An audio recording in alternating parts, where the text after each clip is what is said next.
queremos volver a hacer algo dinámico y entonces decidimos hacer 21 preguntas que siempre los pacientes les hemos querido hacer a un psicólogo. Y Ok, bueno, la voy. primera pregunta de rigor es ¿por qué escogiste ser psicólogo? ¿Qué te motivó a ser psicólogo? Yo creo que elegí ser psicólogo antes de saber que quería ser psicólogo. Y yo me di cuenta durante la facultad, tuve un profesor, que es el decano de la facultad, Bernardo Kerman, doctor Ujú. Kerman, que una vez en una clase, él dijo, estábamos creo que en segundo año de la carrera, en una materia de segundo año, y él comentó que él recomendaba que cuando terminara, todos los que estamos ahí, ¿no? Que cuando Ajá. termináramos de estudiar la carrera, que ahora nos dedicáramos fundamentalmente a leer los textos científicos que cada materia nos iba proponiendo, porque teníamos que estudiar y aprobar. Pero una vez que termináramos, él dijo que habían determinados autores que no eran psicólogos, ni teóricos, ni nada, pero que tenían la capacidad de introducirse en la mente de sus personajes y describirlo de una manera, describir la psicología de sus personajes de una manera que tal vez ni Freud hizo. Y empezó a nombrar los autores. Y cuando empezó a nombrar los autores, eran mis autores preferidos. Víctor Hugo, Ernesto Sábato, Edgar Allan Poe, ¿no es cierto? Dostoyevsky, digo, algunos que nombraba. Entonces, él decía que esos autores clásicos, la mayoría de ellos, tenían la característica de construir una psicología de sus personajes tan rica como si fuera un ser humano. Y era lo que a mí me encantaba. Entonces yo dije, bueno, evidentemente yo ya tenía una atracción por tratar de ver qué es lo que pasa dentro de la mente de una persona, que por qué la gente es como es, ¿no es cierto? ¿Por Ujú. qué yo soy como soy? ¿Por qué los demás son como son? Eso es lo primero, lo primero. Lo segundo que me hizo ser psicólogo fue dos personas que influyeron mucho en mi vida, que una fue mi madre y otro fue un artista argentino muy conocido, ya fallecido, llamado Facundo Cabral. Ujú. Él era un trovador, filósofo, ¿no es cierto?, que trataba de encontrar las respuestas a las grandes preguntas que nos hacemos, ¿no? Y a mí me fascinaba eso, me fascinaba, y cuando descubro que la psicología es una ciencia que en alguna medida busca eso, la filosofía lo busca, porque Facundo Cabral era más filósofo que psicólogo, si bien no era ninguno de los dos en cuanto a formación formal, sí lo era en cuanto a espíritu. La filosofía busca las grandes verdades de la humanidad, yo quería las grandes verdades de cada persona, ¿no es cierto? Y la psicología era quien me brindaba eso. Y lo tercero es la posibilidad de ayudar a los demás, Mm. desde algún lugar no tan teórico, ¿no? Sino más bien Ujú. del orden de lo práctico. Por eso, más que psicólogo, me defino como terapeuta. Y Hace un rato están, te escuchaba y un están poquito bajito. diciendo que qué me pasa, que me veo diferente, que estoy triste, que si estoy No, saliendo estás de con COVID. COVID, tengo Claro. COVID, estoy con la cara de enferma, pero no estoy triste para nada. Sí. Bueno, Bueno, se entiende igual. se Ok, entiende. ok. Cuando tú, bueno, estoy asumiendo que tú lo haces, pero si no lo haces nos A ver, explicas y si no nos dices qué hacen los que lo hacen. ¿Qué dale. anota cuando están en terapia? ¿Qué están No, anotando mientras yo no está anoto el... nunca, nunca tomé una nota. Ujú. Jamás tomé una nota. Más, te voy a decir más. Yo no tomé una sola nota en los 5 años de carrera. Yo Eres de los que iba todo así. lo... No, no, no, no, no, Ah, no, entonces. no, no era un genio, pero te voy a explicar cuál era mi método Ok. en la facultad. Yo no tuve un cuaderno donde anotaba. Ujú. Entonces yo me sentaba, me cruzaba el brazo y escuchaba. Y todos mis compañeros estaban ahí, viste, anotando. Y al principio los profesores que no me conocían me miraban, me decían, ¿usted cartelera no toma nota? No, o sea, no tomo. ¿Por qué no tomamos nota? Y pues si tomo nota no presto atención a lo que está diciendo, yo quiero entender. No quiero notar, quiero entender. Producto de que yo prestaba más atención, pero no por ser más inteligente, sino porque no estaba tomando nota, muchas veces entendía conceptos que mis compañeros no en esa primera explicación. Entonces, ¿yo qué hacía después? Cuando terminaba la clase, yo ya sabía quiénes eran buenos apuntadores. Les Ya. preguntaba, che, ¿entendiste? No, la verdad que esto no lo entendí bien. Le digo, bueno, yo te lo explico a cambio de tus apuntes. Entonces yo se lo explicaba, a mí explicarlo me servía para afianzar el conocimiento y me hacía de buenos apuntes. A mí escribir me afianza el conocimiento. Bueno, Sí. lo segundo, yo no tomo notas, nunca tomé nota de un paciente. No, no, no, no, no tengo cuaderno, no tomo. Me siento y escucho a la otra Pero persona. generalmente es común que tomen nota, ¿no? Es muy común que tomen nota. Que to- Generalmente los que toman nota de algo a lo cual quieren volver en algún momento, pero no quieren interrumpir el relato. Eso en los casos de una psicoterapia. En otra, a veces, cuando hacen lo que llaman la anamnesis es sería la historia vital del sujeto, desde el nacimiento hasta la fecha. Entonces van anotando, y che, ¿cómo fue? ¿Fue por parto natural que naciste? ¿En cesárea? Entonces, hay un montón de datos que, claro, si no, después no recordás, porque vos pensás que como el la ficha del terapeuta te tira a paciente. vos una hora, claro, una hora después tiene a otro. Al final del día, si vos, ¿no es cierto?, qué sé yo, hiciste o no colecho cuando eras chiquita, por ponerte un ejemplo, después del octavo paciente, al final del día no te acordás. Entonces lo anotan para que eso quede en el registro y Mm, puedan liberar la memoria. Más que nada para eso. Eso es lo que se anota. ok. ¿Sabes? Siempre cuando alguien miente, cuando uno de tus pacientes miente. No, la verdad que tampoco ando percibiendo ni buscando ni convirtiéndome en un detector de mentiras porque con mis pacientes yo no hago un interrogatorio. Si el paciente miente o no miente, a mí me tiene sin cuidado. Una vez te voy a contar una anécdota. En una oportunidad yo tenía un paciente, hace muchos años de esto, luego de un año de terapia, luego de un año de terapia, me dice, Gabriel, te quiero contar algo que nunca te he contado. Bueno, dale. Me dice, hace 10 años que tengo HIV. Bueno, Mm, y me dice, y no sé por qué tardé un año en decírtelo. Entonces le digo, ponele llamar a Juan. No se llamaba Juan. Le digo, decime una cosa, Juan, ¿cuántas personas lo conocen? Lo saben esto. Nadie. Lo sabe mi médico, el que me trata, yo y ahora vos. Ok. El médico que te trata, le digo, es el médico que te lo informó en su momento, ¿verdad? Claro. Ok. Entonces él, hace ya 10 años atrás, en una oportunidad, un fatídico día, ujú. te habrá dado los resultados, te habrá dicho, tenés HIV. Claro. Por lo tanto, si él te lo dijo a vos, vos no se lo informaste a él. No. Bien. Y si nadie más lo sabe, salvo yo ahora, sí, significa que vos nunca dijiste en voz alta, tengo HIV. Ujú, Y sabes, es verdad. Exacto. Entonces no te costaba decírmelo a mí, te costaba escucharlo en voz alta. claro. ¿Se entiende? Claro, pero en ese caso no te estaba mintiendo, te estaba guardando una verdad. Bueno, no, no, ocultar es mentir. Ocultar es mentir. Cualquier cosa que no sea decir la verdad es mentir. Por eso en los juicios, cuando se dice, cuando se hace un juramento, se dice voy a decir la verdad, solo la verdad, toda la verdad y nada Y más que nada la más que la verdad. verdad. Porque cualquier alteración a esas tres variables es mentira. ¿Investigas a tus pacientes en las redes? ¿Buscas más información No, de ellos por ahí? no, no, la verdad que no. Sigo algunos y con algunos, sobre todo los jóvenes, a veces los sigo y me divierto, porque de repente, qué sé yo, tengo un par de pacientes que tienen Instagram muy divertidos, entonces me divierto con ellos, pero no por investigarlo, sino porque a veces les comento, inclusive les contesto, les mando un mensajito diciendo algún chiste que pusieron, alguna cosa simpática, pero no por investigar, no.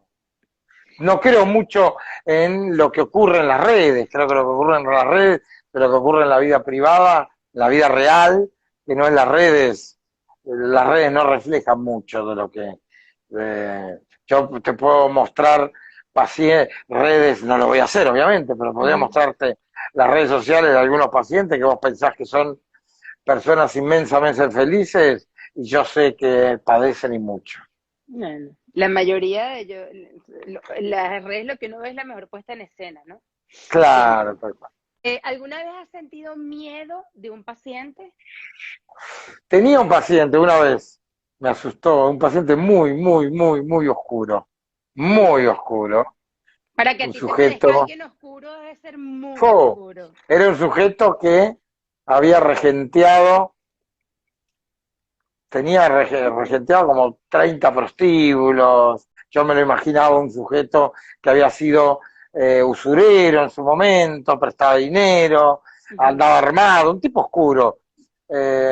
Y me acuerdo en uno, venía siempre armado. Que yo decía, ¿para qué necesitaba venir armado, no?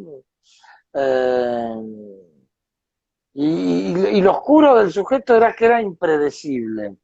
Eh, Me acuerdo que un día este hombre, estábamos charlando, venía creo que los jueves a la noche, tarde, como a las 11 de la noche, y me acuerdo que él me dice un día, él tenía la filosofía de vida muy rara, muy mafiosa. Él había sido criado por un mafioso, ¿no? Entonces tenía una cosa muy... Y él decía que la gente con dinero era gente inteligente, la gente que había hecho el dinero, no la que lo había heredado, ¿no? Ujú. La gente que había podido hacer dinero era gente inteligente, por definición. Entonces un día le digo, según vos, le digo, la gente con plata es inteligente, por definición. Sí, claro. Por lo tanto, por antónimo, el que no la tiene es idiota. Claro. Sí, sí. Bueno, según tu lógica, él era un tipo que tenía mucho dinero. Vos sos un tipo inteligente porque tenés mucha plata, ¿verdad? Claro. Y según tu lógica, yo te cuento que yo en plata tengo poco y nada, negro. Yo debería ser un tipo muy idiota. Bueno, no te preocupes que no me siento ofendido. Quiero seguir tu línea de pensamiento. Ujú. Según tu línea de pensamiento, yo soy idiota. Pues yo te cuento, le digo, yo plata no tengo. Bueno, sí, claro. Bueno, ahora explícame cómo un tipo inteligente viene al consultorio de un estúpido a que él le enseñe cómo es la vida. Y se queda. Y me dice, bueno, no lo pensé esa. Y bueno, empecé a dudar un poco de esa certeza que te... Pero siempre me acuerdo de esa anécdota y es el único sujeto que... No es que me dio miedo de que me hiciera algo, ¿no? Sino me pareció un sujeto muy Sí, oscuro. te incomodaba, exacto, sí. Em, Y eso que he estado, por ejemplo, tengo un paciente que atiendo ahora telefónicamente porque lo trasladaron al sur, sujeto que está preso, es asesino, y he estado a solas en la celda con él y he tenido que presionarlo, ¿no es cierto? Tocarle temas que sabía que iba a saltar y dije, y miraba para los costados y digo, si este se para y me surte, me surte. o Y de sea, acá que lo guarde a no cárcel. tienes ningún plan B, o sea, en caso de que haya alguna reacción violenta, Y no hay en ese plan. caso, gritar y esperar que los guardacárceles entraran a la celda y me rescataran, pero no, nunca pasó nada. Wow. Mirar si los hombres o las mujeres son mejores pacientes unos que otros.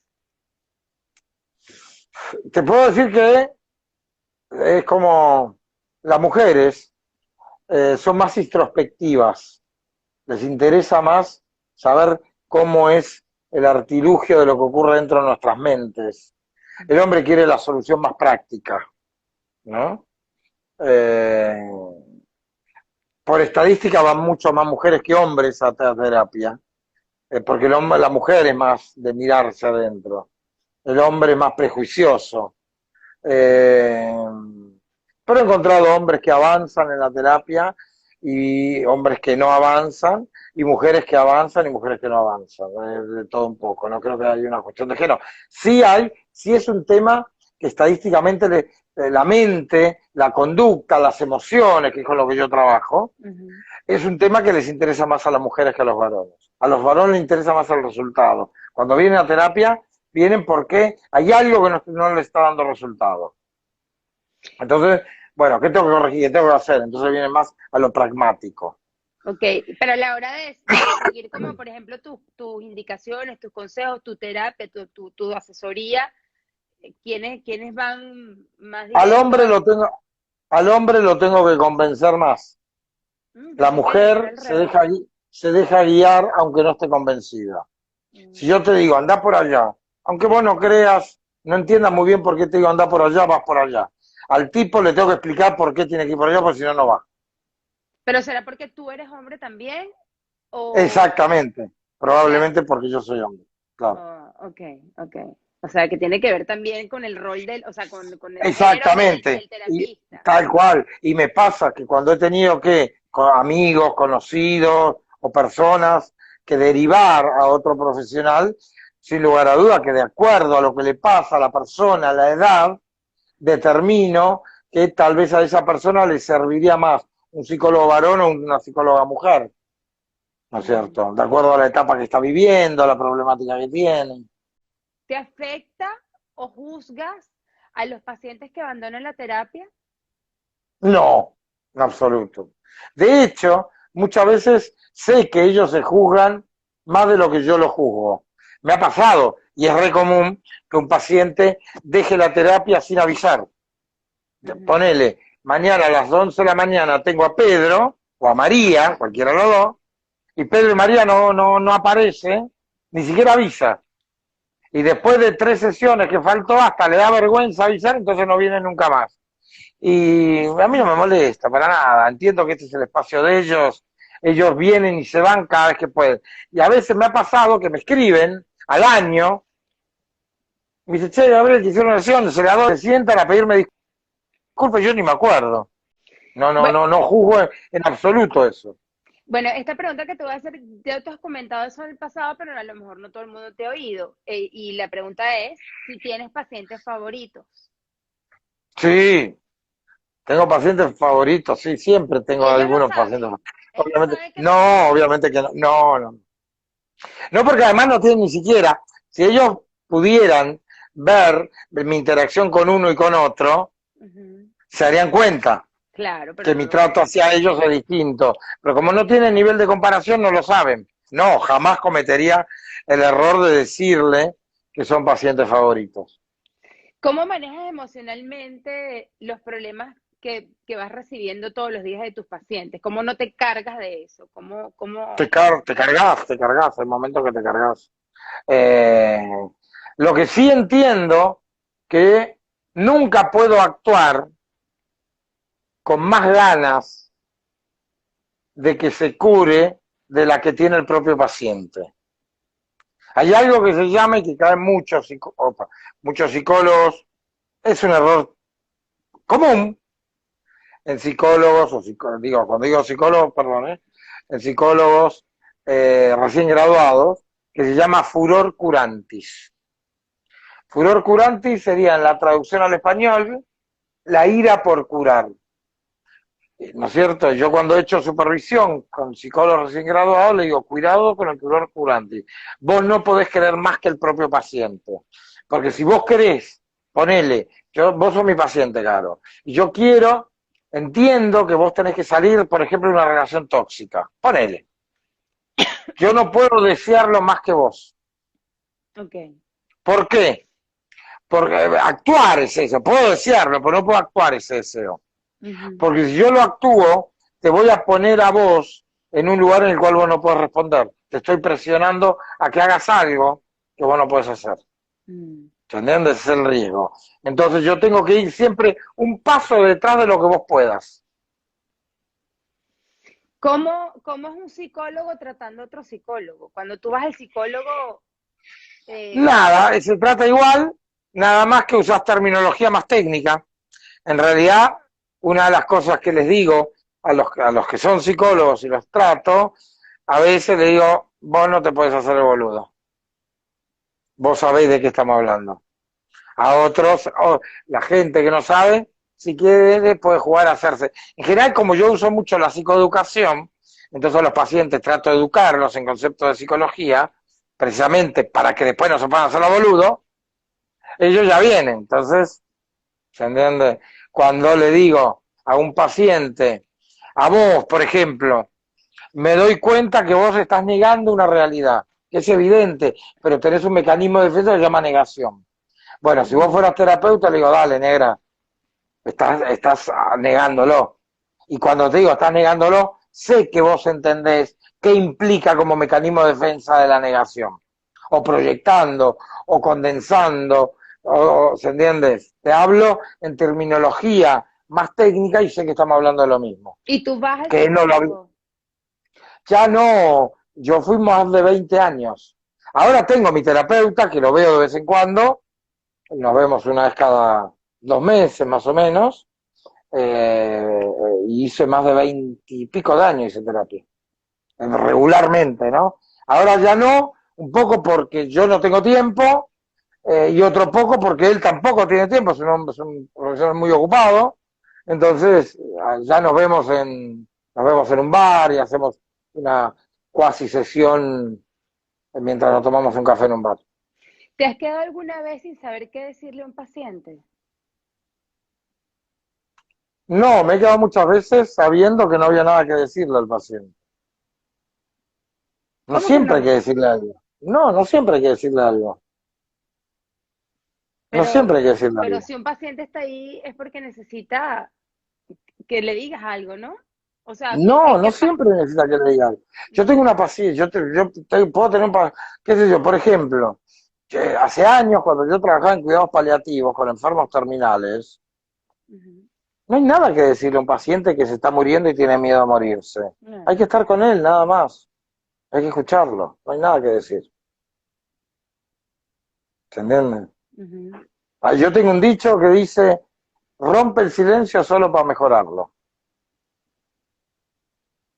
Sí. Si un paciente necesita un abrazo, tú puedes Sí, dárselo. sí, no se los puedo, se los doy. Una vez me acuerdo, hace unos años, estaba en un congreso, Mar del Plata, de psicología, estábamos en una mesa redonda, éramos varios terapeutas, varios psicólogos, y había un psicoanalista ortodoxo de estos, polera, pipa, ¿viste?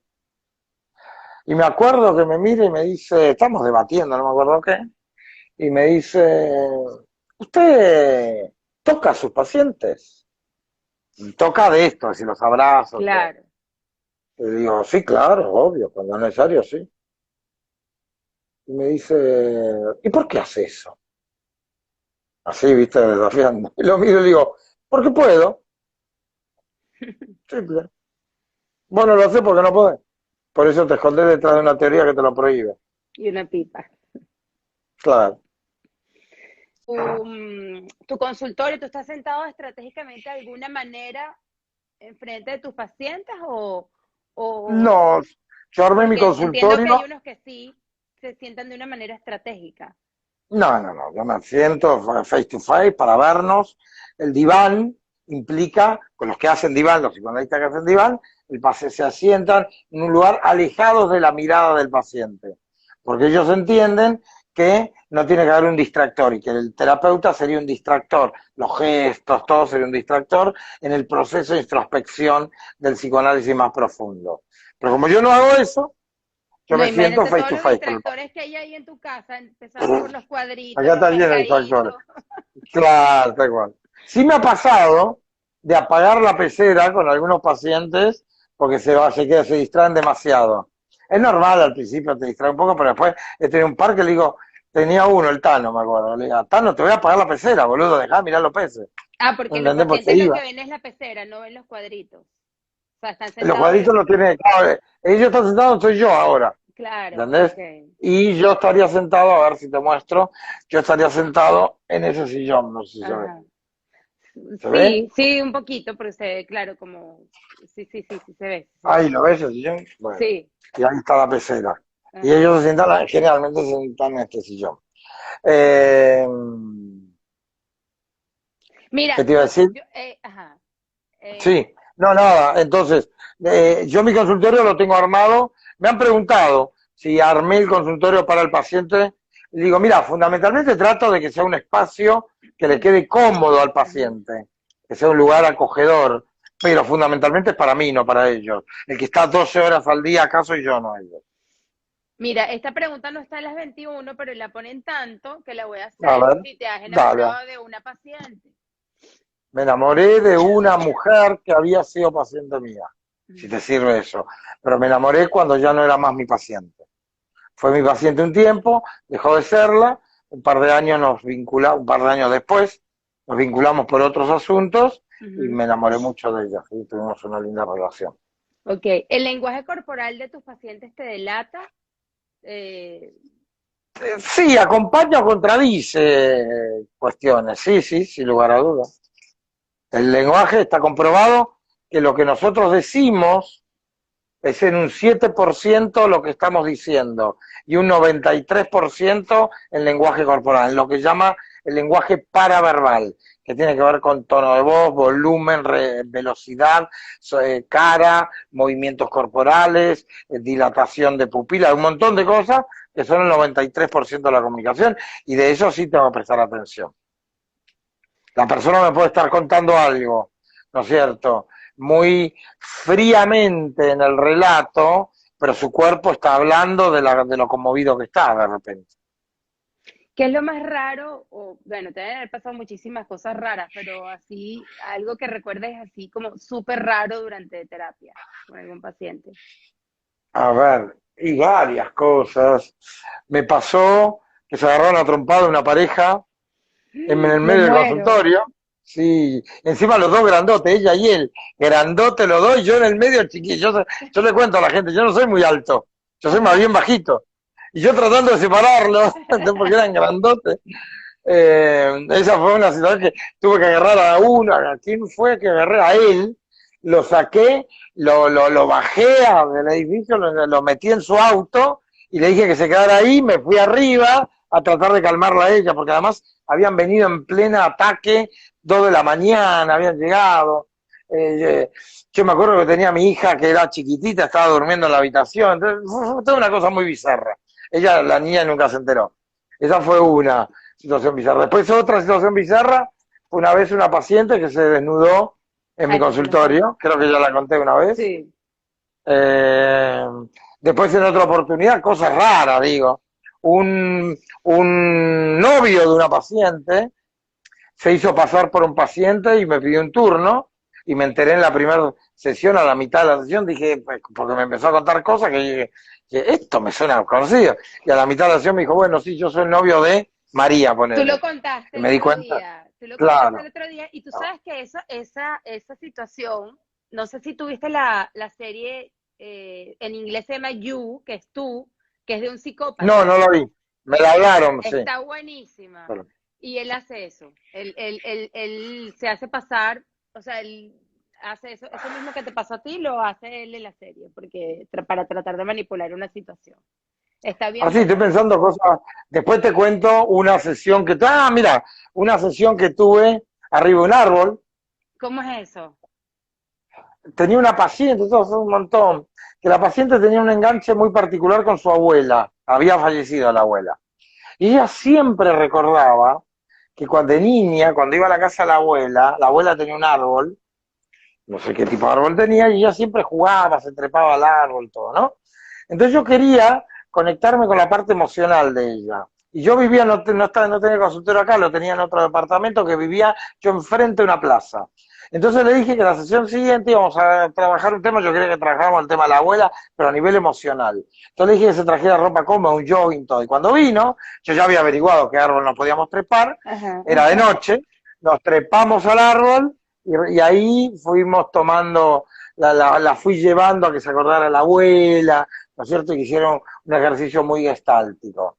Después otra que me acordé, que no fue acá, fue en otro departamento, en ese departamento donde estaba, que yo tenía que bajar a abrirle a mis pacientes. Porque acá no, acá yo tengo seguridad y la seguridad los deja entrar, pero yo tenía que bajarle a abrir.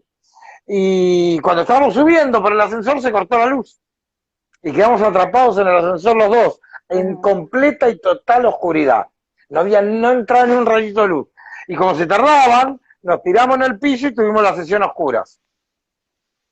Bueno, menos Así mal que, que no era claustrofóbica la persona. tal cual. Después otra vez, con mi hija, la había llevado, la madre no me ve, así que ella estaba en la primaria, tendría 10 años, una cosa así.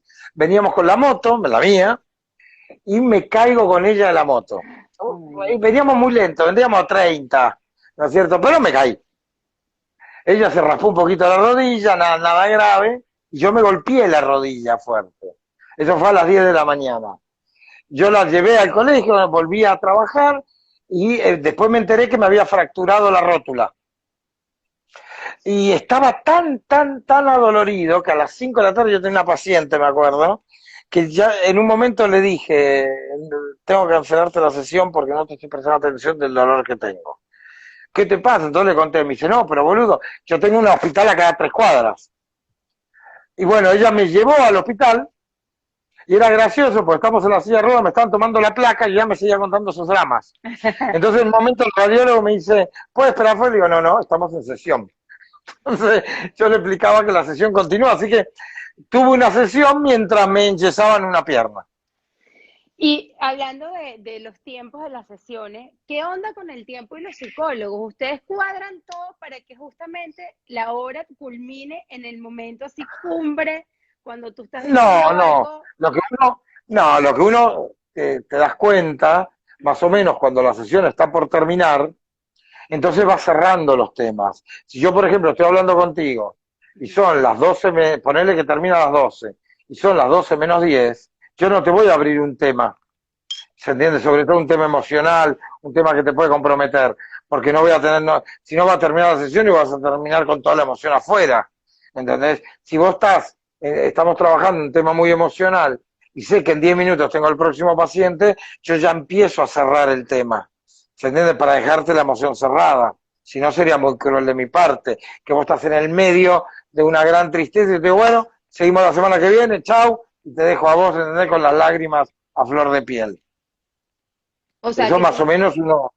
Pero hay algunos que sí hacen eso, que te dejan como, bueno hasta la próxima, y te quedas como, pero ya va. No, y no puedo hablar por los demás, yo no hago eso. Okay. ¿Puedes lograr que la gente llore? O sea, buscas que la gente llore como parte de la, o sea, puedes manipular ese tipo de emociones. Pero sí, pero no tiene sentido. Hacer que la gente llore es muy fácil. Es muy sencillo hacer que la gente llore, pero ¿cuál es el sentido? Una buena terapia no es una terapia en la que lloras mucho. ¿Se entiende? Si no tenés que llorar. ¿Entendés? A menos que la terapia sea para que llores. O sea, porque no estás bloqueado, ¿no? Pero o no, sea, de repente alguien pero no, tampoco. Porque yo entiendo, por ejemplo, vamos a poner un ejemplo. Yo entiendo que vos tenés la muerte de tu padre no tramitada. Y entiendo que vos todavía no has llorado a la muerte de tu padre. Yo no voy a hacer que llores. Podría hacerlo, pero no lo voy a hacer porque entiendo que no es tu tiempo. Yo lo que voy a hacer es respetar tu tiempo y cuando sea tu tiempo, crearte un clima para que sientas la protección suficiente como para que puedas hacerlo ahí y te sientas protegida, porque generalmente la tristeza te desarma y te hace sentir vulnerable. Pero no voy a generar eso, sería muy fácil, pero sería hacer trampa eso. Sería que la persona diga, ay, qué buena sesión, hoy lloré todo. No, no tiene nada que ver, a veces lloras todo y no fue una buena sesión. ¿Te has descubierto depositando asuntos personales en tus pacientes? Sí, me ha pasado. Te voy a contar una anécdota. No sé si asuntos personales, situaciones personales, momentos personales de mi vida. Yo tengo hay un hombre que atiendo actualmente, que antes atendía a ella, primero atendía al hijo, después atendía a él, después a él y a la mujer en sesiones separadas. Y me acuerdo que esto fue hace unos años, yo no estaba pasando por un buen momento, conflictos personales míos. Y me acuerdo que un día tengo una sesión con él, 2 días antes la había tenido con ella.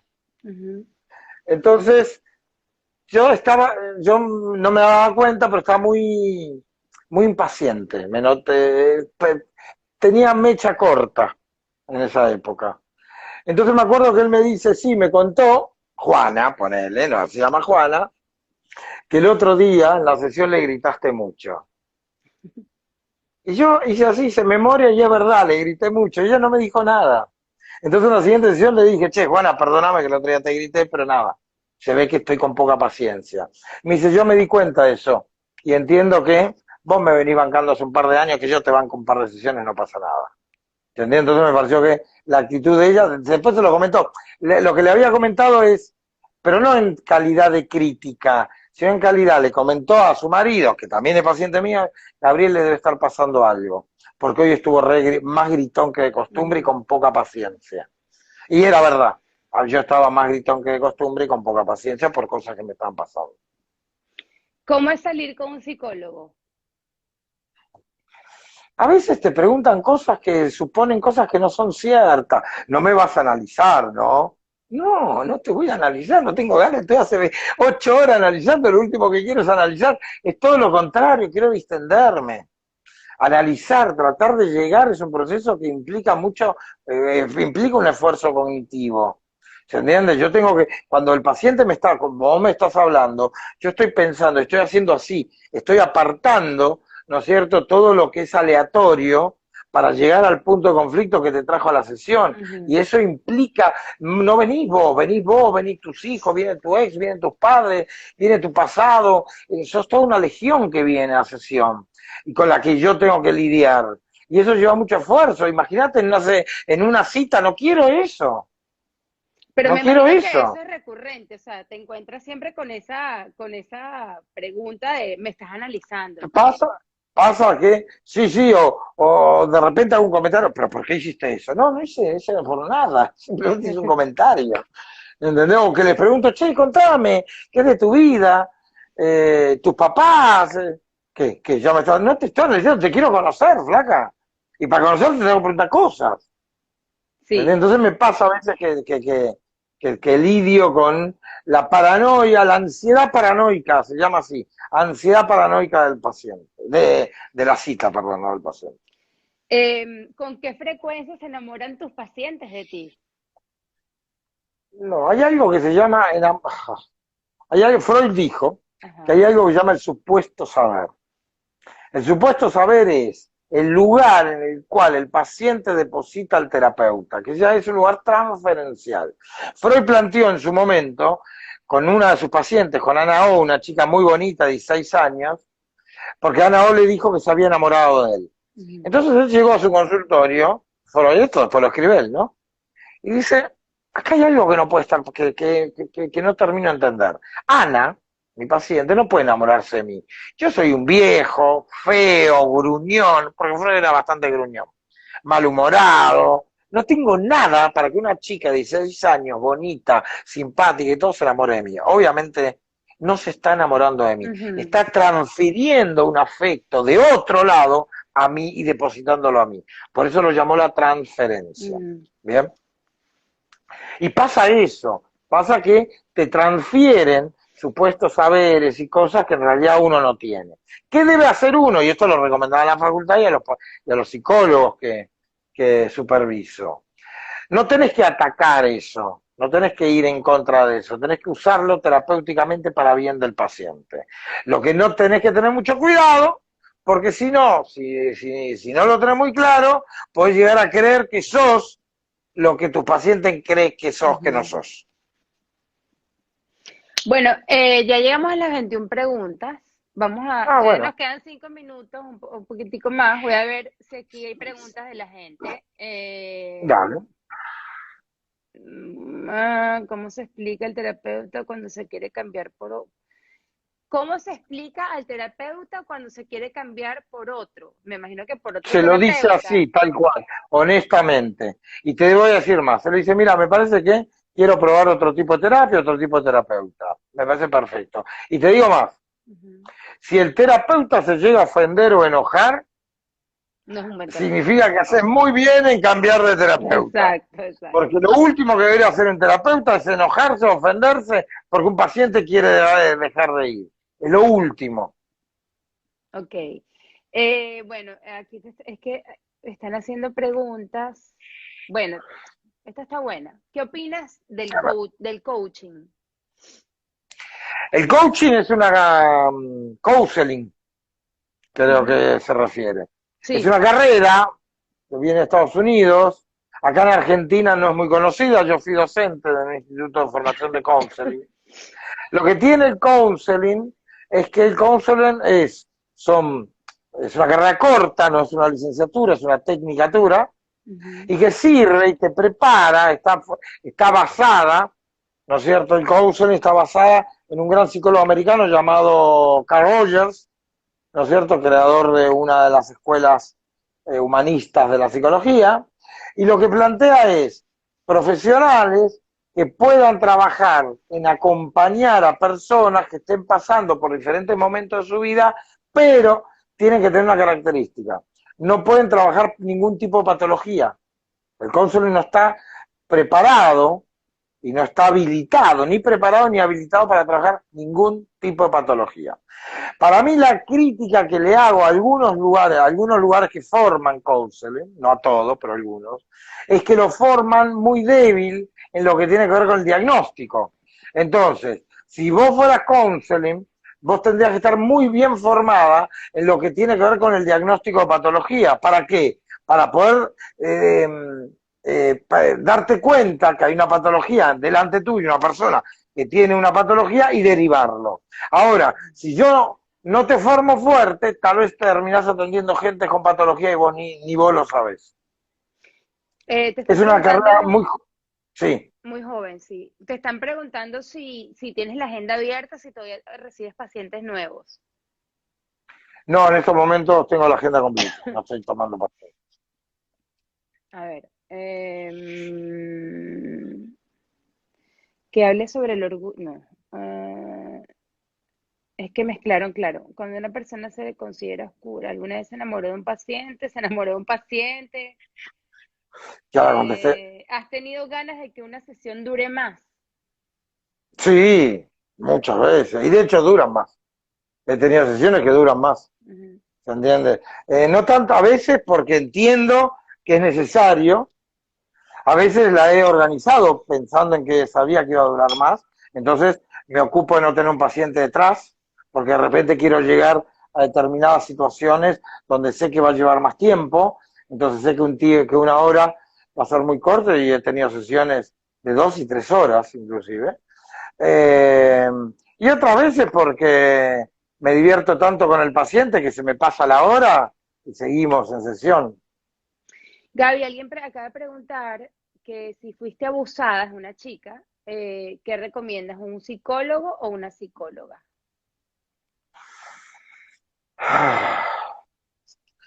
Eso lo tiene que decidir ella. ¿Se entiende? ¿Con quién se va a sentir más cómoda?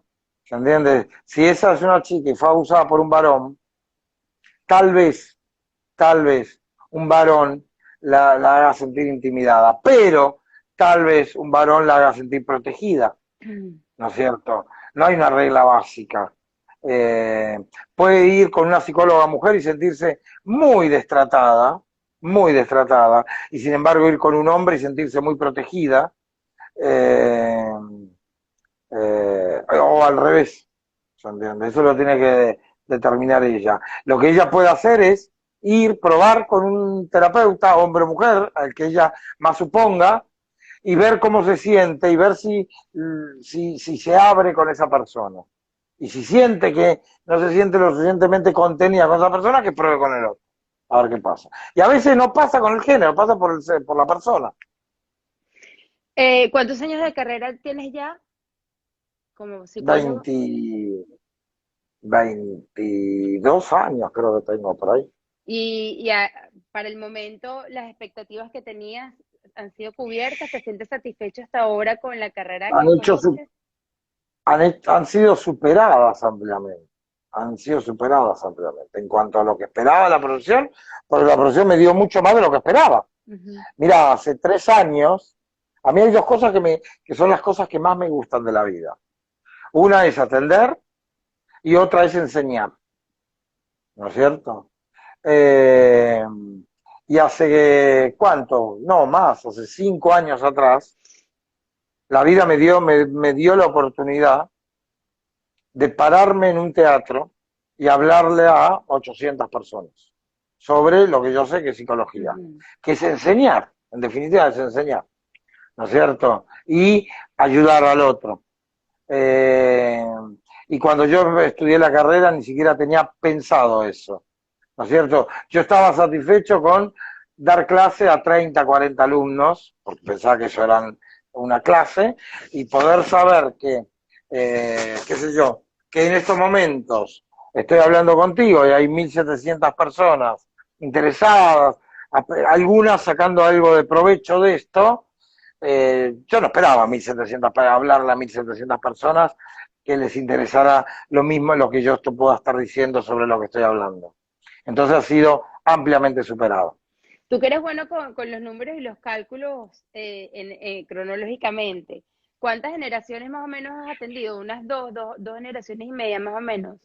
La pregunta la hago porque tú sientes que los problemas de tus pacientes actuales son más o menos los mismos que tenían los pacientes, los primeros pacientes que atendiste de esa generación. O sientes que estas No generaciones ha tienen pasado otro tanto, ha tipo. pasado en realidad ha pasado una generación. Se calcula Ujú. que se calcula una generación cada 18 años, Yo pensé que era ¿no es menos. cierto? No, es así. Es una, Ok. hay, el cambio generacional, si hay personas que se llevan 10 años, pertenecen a la misma generación. Ujú. ¿Entienden? Para que haya una diferencia generacional, tiene que haber un mínimo de 18 años. Entonces, eh, yo estoy viendo ahora Ujú. personas, por ejemplo, de 20 años, que hace 20 años veía personas de 20 años, ¿verdad? Claro. Que ahora tienen 40. Bien. Entonces es el primer cambio generacional que yo estoy viendo. Y probablemente vea uno más y no más. ¿Entiendes? Ya Ujú. no me dan los años. Ujú. Eh, y veo problemáticas distintas. Eh, eh, ¿No sientes más estoy frágil pensando. en las nuevas generaciones? Las nuevas generaciones son muy frágiles y eso me preocupa. ¿Y por Me qué son tan preocupa por frágiles? O la sea, generación. ¿por qué llegamos ahí teniendo Yo todas creo que estas... en parte es el conjunto de muchas cosas, Negrita. Una de ellas, no la única, es que nosotros, vos, yo, somos una generación de miedosos. Toda la vida, como generación, yo no, toda la vida lidiamos con el mal, con el miedo. Cuando nosotros éramos chicos, les temíamos a nuestros padres. Entonces generamos hijos, ¿no es cierto?, donde no les ponemos límites, entonces son pibes que no tienen límites y que se quiebran fácil. Muchos chicos, yo veo muchos chicos de hoy en día, jovencitos, la solución a lo que les pasa, en realidad está al alcance de su mano. Creo que esta generación es una generación de chicos frágiles, la palabra Ujú. frágil, son Ujú. chicos frágiles, chicos y chicas frágiles. Son chicos que se rompen muy rápido, con poco. Y es una lástima, porque, no sé, cuando les toque lidiar a ellos con, con hacerse cargo del mundo, todavía no se Ujú. tienen que hacer cargo del mundo, Ujú. pero en algún momento se harán cargo del mundo, no sé con qué fortaleza, porque hace falta ser fuerte para hacerse cargo del mundo propio, del mundo pequeño y del mundo, del planeta, ¿eh? Claro, claro. Bueno, yo creo que por hoy lo logramos. Respondiste más de 21 Llegamos a las preguntas 21 y sobró. y sobró. ¿Okay? Así que pudimos administrar bien el tiempo. Y gracias por acompañarnos. Besito. Buenas noches.